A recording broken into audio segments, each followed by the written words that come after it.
34 ਸਾਲ ਪੁਰਾਣੇ road range case ਨੇ ਨਵਜੋਤ ਸਿੰਘ ਸਿੱਧੂ ਨੂੰ ਹੁਣ ਜੇਲ੍ਹ ਪਹੁੰਚਾ ਦਿੱਤਾ ਹੈ। ਨਵਜੋਤ ਸਿੰਘ ਸਿੱਧੂ ਨੂੰ ਇਸ ਕੇਸ 'ਚ ਸੁਪਰੀਮ ਕੋਰਟ ਨੇ 1 ਸਾਲ ਦੀ ਸਜ਼ਾ ਸੁਣਾਈ ਹੈ। ਅਦਾਲਤ ਨੇ ਇਸੇ ਕੇਸ 'ਚ 4 ਸਾਲ ਪਹਿਲਾਂ ਮਹਿਜ 1000 ਰੁਪਏ ਦਾ ਜੁਰਮਾਨਾ ਲਾ ਕੇ ਸਿੱਧੂ ਨੂੰ ਛੱਡ ਦਿੱਤਾ ਸੀ, ਪਰ ਵੀਰਵਾਰ ਨੂੰ ਅਦਾਲਤ ਨੇ ਆਪਣਾ ਹੀ 4 ਸਾਲ ਪੁਰਾਣਾ ਫੈਸਲਾ ਬਦਲ ਕੇ ਹੁਣ ਸਿੱਧੂ ਨੂੰ 1 ਸਾਲ ਦੀ सजा सुनाई है। रिव्यू अलाउ करते समय कोर्ट ने कहा है कि हम नवजोत सिंह सिद्धू को 1 साल की आरआई रिगरस इम्प्रिजनमेंट का आदेश देते हैं।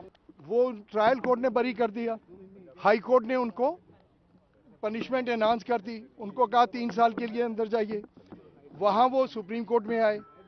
सुप्रीम कोर्ट में आने के बाद उन्होंने यहाँ पे उनकी जस्टिस चलमेश्वर और जस्टिस कौल के बेंच ने उनकी अपील मंजूर कर ली और अपील मंजूर करके उन्होंने कहा कि ये 323 का केस है और 1000 रुपया जुर्माना दे के छोड़ दिया।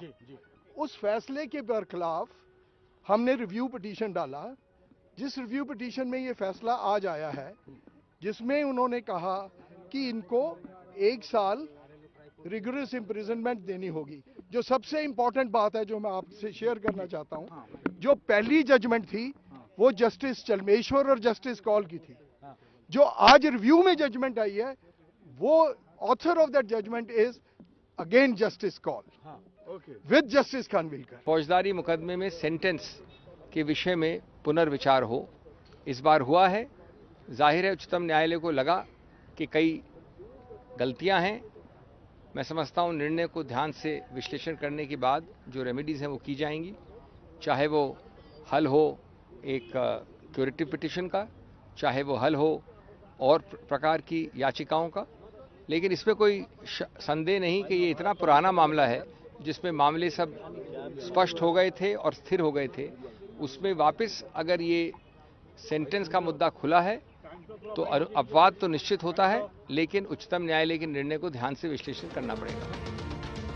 ਵੀਰਵਾਰ ਨੂੰ ਪਟਿਆਲਾ 'ਚ ਹਾਥੀ ਦੀ ਸਵਾਰੀ ਕਰਨ ਵਾਲੇ ਸਿੱਧੂ ਕੁਝ ਹੀ ਘੰਟੇ ਬਾਅਦ ਮੁਸ਼ਕਲਾਂ 'ਚ ਘਿਰ ਗਏ। ਹਾਲਾਂਕਿ ਅਦਾਲਤ ਦੇ ਇਸ ਫੈਸਲੇ ਤੋਂ ਬਾਅਦ ਸਿੱਧੂ ਦਾ ਸਿਰਫ ਨੋ ਕਮੈਂਟ ਵਾਲਾ ਰਿਐਕਸ਼ਨ ਹੀ ਆਇਆ, ਜਦੋਂ ਕਿ ਸੋਸ਼ਲ ਮੀਡੀਆ ਉੱਤੇ ਸਿੱਧੂ ਅਦਾਲਤ ਦੇ ਇਸ ਫੈਸਲੇ ਨੂੰ ਕਬੂਲ ਕਰ ਚੁੱਕੇ ਨੇ। ਸਿੱਧੂ ਸਰ ਜਿੱਦਾਂ ਕੋਰਟ ਦਾ ਆਰਡਰ ਆਇਆ, ਕੀ ਕਹਿਣਾ ਸਰ? 1 ਸਾਲ ਦੀ ਕੈਦ ਸੁਣਾਈ ਗਈ, ਨੋ ਕਮੈਂਟ। ਦੇਖੀ ਸਿੱਧੂ ਭਾਵੇਂ ਨੋ ਕਮੈਂਟ ਕਹਿ ਕੇ ਚੱਲਦੇ ਬਣੇ, ਪਰ ਕਈ ਦਹਾਕਿਆਂ ਤੋਂ ਇਨਸਾਫ ਦਾ ਇੰਤਜ਼ਾਰ ਕਰ ਰਹੇ ਪੀੜਤ ਪਰਿਵਾਰ ਲਈ ਇਹ ਫੈਸਲਾ ਰਾਹਤ ਵਾਲਾ ਹੈ। ਪੀੜਤ ਪਰਿਵਾਰ ਨੇ ਇਸ ਫੈਸਲੇ ਲਈ ਅਦਾਲਤ ਦਾ ਧੰਨਵਾਦ ਵੀ ਕੀਤਾ ਹੈ। ਦੇਖੋ ਐ ਕੋਈ ਕਿਸੇ ਨੂੰ ਫਸਾ ਨਹੀਂ ਸਕਦਾ, ਉਹਨਾਂ ਦੀ ਕਿਤੇ ਕੋਈ ਕਸੂਰ ਹੋਣਾ ਤਾਂ ਹੀ ਉਹਨਾਂ ਨਾਲ ਹੋਈ, ਐਡਾ ਲੰਬਾ ਕੇਸ ਚੱਲਿਆ। Thank you very much for the Supreme Court, ਸਾਨੂੰ ਇੰਨੀ ਜਜਮੈਂਟ ਦੇਣ ਵਾਸਤੇ we are very thankful to them। ਪਰ ਇੰਨੇ ਸਾਲ ਲੱਗੇ ਤੁਹਾਨੂੰ ਇਸ ਕੇਸ ਵਾਸਤੇ, 1 ਸਾਲ ਦੀ ਸਜ਼ਾ ਤੁਹਾਨੂੰ ਲੱਗਦਾ ਹੈ? ਇਹ ਜੀ ਪਰਮਾਤਮਾ ਨੂੰ ਪਤਾ ਹੈ ਕਿਸ ਨੂੰ ਕਦੋਂ ਕਿਵੇਂ ਮਿਲਣੀ ਹੈ, ਇਹ ਸਭ ਪਰਮਾਤਮਾ ਦੇ ਹੱਥ ਹੈ, ਜਿਸ ਦਾ ਜੋ ਜਿੰਨਾ ਉਹਨਾਂ ਰੱਬ ਦੇ ਦਿੰਦਾ। ਅਸੀਂ ਇਸ ਬਾਰੇ ਕੁਝ ਨਹੀਂ ਕਹਿ ਸਕਦੇ। ਸਿੱਧੂ ਪੰਜਾਬ ਦੀ ਸਿਆਸਤ ਦਾ ਵੱਡਾ ਚਿਹਰਾ ਨੇ, ਇਸ ਲਈ ਸੁਪਰੀਮ ਕੋਰਟ ਦੇ ਫੈਸਲੇ ਤੋਂ ਬਾਅਦ ਸੂਬੇ ਦੀ ਸਿਆਸਤ 'ਚ ਹਲਚਲ ਵੀ ਲਾਜ਼ਮੀ ਸੀ ਤੇ ਹਰ ਕੋਈ ਲੀਡਰ ਹੁਣ ਸਿੱਧੂ ਦੇ ਖਿਲਾਫ ਆਏ ਇਸ ਫੈਸਲੇ ਨੂੰ ਆਪੋ ਆਪਣੇ ਨਜ਼ਰੀਏ ਨਾਲ ਵੇਖ भी ਰਿਹਾ है। ये पहले पंजाब हाई कोर्ट ने उनके अगेंस्ट डिसीजन दिया था और बहुत देर से ये केस उनके पॉलिटिक्स आने से पहले का चल रहा है और आज उनके अगेंस्ट जो डिसीजन आया हाई कोर्ट ने जो किया था, और मेरे ख्याल उनकी 3 साल की सज़ा थी, उससे कम करके 1 साल कर दी है। तो जो सुप्रीम कोर्ट ने डिसीजन दिया है वही हमारी सर्वोच्च अदालत है, उसको कोई चैलेंज नहीं कर सकता। जो उनका डिसीजन है हम सब उसकी रिस्पेक्ट करते हैं और ऑनर करते हैं। बड़े देर दे उस परिवार इंसाफ दी गल कर रहा सी, आज सुप्रीम कोर्ट ने इंसाफ किया है। पुराना केस है और इस पे जुडिशरी का मसला है, इस पे कोई पॉलिटिक्स तो है नहीं। तो जो सज़ा सुनाई गई है उस पर यह देखने वाली बात है भी क्या उनको सज़ा काटनी पड़ेगी या इसको ये बेलेबल ऑफेंस हो जाएगा। तो ये तो सब जुडिशरी का मसला है, तो उसी हिसाब से देखना चाहिए। क्या लगता है कि देश में जुडिशरी अभी भी? हाँ बिल्कुल कायम है जुडिशरी। जो भी उनका चाहे कोई कितना बड़ा हो, उनको ये चीज़ें वे नहीं करती।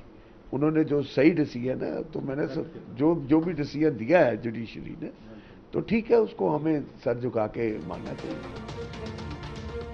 ਕਈ ਦਹਾਕਿਆਂ ਬਾਅਦ ਆਇਆ ਫੈਸਲਾ ਸਿੱਧੂ ਦੀਆਂ ਮੁਸ਼ਕਲਾਂ ਵਧਾਉਣ ਵਾਲਾ ਹੈ ਤੇ ਹੁਣ ਸਿੱਧੂ ਕੀ ਕਾਨੂੰਨੀ ਕਦਮ ਚੁੱਕਣਗੇ ਉਹ ਵੀ ਦਿਲਚਸਪ ਰਹੇਗਾ। ਪੂਰਾ ਮਾਮਲਾ 27 ਦਸੰਬਰ 1988 ਦਾ ਹੈ,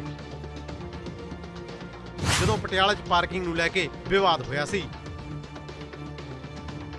60 ਸਾਲਾ ਗੁਰਨਾਮ ਸਿੰਘ ਦੇ ਨਾਲ ਸਿੱਧੂ ਦੀ ਬਹਿਸਬਾਜ਼ੀ ਹੋਈ।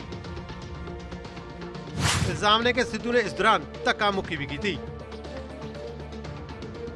ਇਸ ਦੌਰਾਨ ਜ਼ਖਮੀ ਹੋਏ ਗੁਰਨਾਮ ਸਿੰਘ ਦੀ ਹਸਪਤਾਲ 'ਚ ਮੌਤ ਹੋ ਗਈ, ਜਿਸ ਤੋਂ ਬਾਅਦ ਸਿੱਧੂ ਅਤੇ ਉਸਦੇ ਦੋਸਤ ਰੁਪਿੰਦਰ ਸਿੰਘ ਦੇ ਖਿਲਾਫ ਕੇਸ ਦਰਜ ਹੋਇਆ। ਗੈਰ ਇਰਾਦਤਨ ਹੱਤਿਆ ਦਾ ਕੇਸ ਦਰਜ ਕੀਤਾ ਗਿਆ, ਪਰ 1999 ਵਿੱਚ ਸੈਸ਼ਨ ਕੋਰਟ ਨੇ ਸਿੱਧੂ ਨੂੰ ਬਰੀ ਕਰ ਦਿੱਤਾ ਸੀ। ਪੀੜਤ ਧਿਰ ਨੇ ਸੈਸ਼ਨ ਕੋਰਟ ਦੇ ਇਸ ਫੈਸਲੇ ਖਿਲਾਫ ਹਾਈ ਕੋਰਟ ਚੁਣੌਤੀ ਦਿੱਤੀ। 2006 ਚ ਹਾਈ ਕੋਰਟ ਨੇ ਸਿੱਧੂ ਨੂੰ 3 ਸਾਲ ਦੀ ਸਜ਼ਾ ਸੁਣਾਈ ਤੇ ਸਿੱਧੂ ਨੂੰ ਸਰੈਂਡਰ ਕਰਨਾ ਪਿਆ ਤੇ ਪਟਿਆਲਾ ਜੇਲ੍ਹ ਭੇਜ ਦਿੱਤਾ ਗਿਆ। ਜਿਸ ਤੋਂ ਬਾਅਦ ਹਾਈ ਕੋਰਟ ਦੇ ਫੈਸਲੇ ਖਿਲਾਫ ਸਿੱਧੂ ਸੁਪਰੀਮ ਕੋਰਟ ਚਲੇ ਗਏ। ਮਈ 2018 ਚ ਸੁਪਰੀਮ ਕੋਰਟ ਨੇ ਸਿੱਧੂ ਨੂੰ IPC ਦੀ 304 ਧਾਰਾ ਤੋਂ ਬਰੀ ਕਰ ਦਿੱਤਾ ਸੀ। ਹਾਲਾਂਕਿ ਸੁਪਰੀਮ ਕੋਰਟ ਨੇ ਇਸੇ ਕੇਸ ਸਿੱਧੂ ਨੂੰ ਕੁੱਟਮਾਰ ਦੇ ਮਾਮਲੇ 'ਚ ਦੋਸ਼ੀ ਠਹਿਰਾਇਆ ਅਤੇ ਸਾਲ 2018 ਚ ਸੁਪਰੀਮ ਕੋਰਟ ਨੇ ਸਿੱਧੂ ਨੂੰ ਸਿਰਫ 1000 ਰੁਪਏ ਦਾ ਜੁਰਮਾਨਾ ਲਾ ਦਿੱਤਾ ਸੀ। ਸੁਪਰੀਮ ਕੋਰਟ ਦੇ ਇਸੇ ਫੈਸਲੇ ਖਿਲਾਫ ਪੀੜਤ ਪੱਖ ਨੇ ਰਿਵਿਊ ਪਟੀਸ਼ਨ ਪਾਈ ਸੀ, ਜਿਸ ਤੇ ਵੀਰਵਾਰ ਨੂੰ ਫੈਸਲਾ ਆਇਆ ਤੇ ਸਿੱਧੂ ਨੂੰ 1 ਸਾਲ ਦੀ ਸਜ਼ਾ ਸੁਣਾ ਦਿੱਤੀ ਗਈ।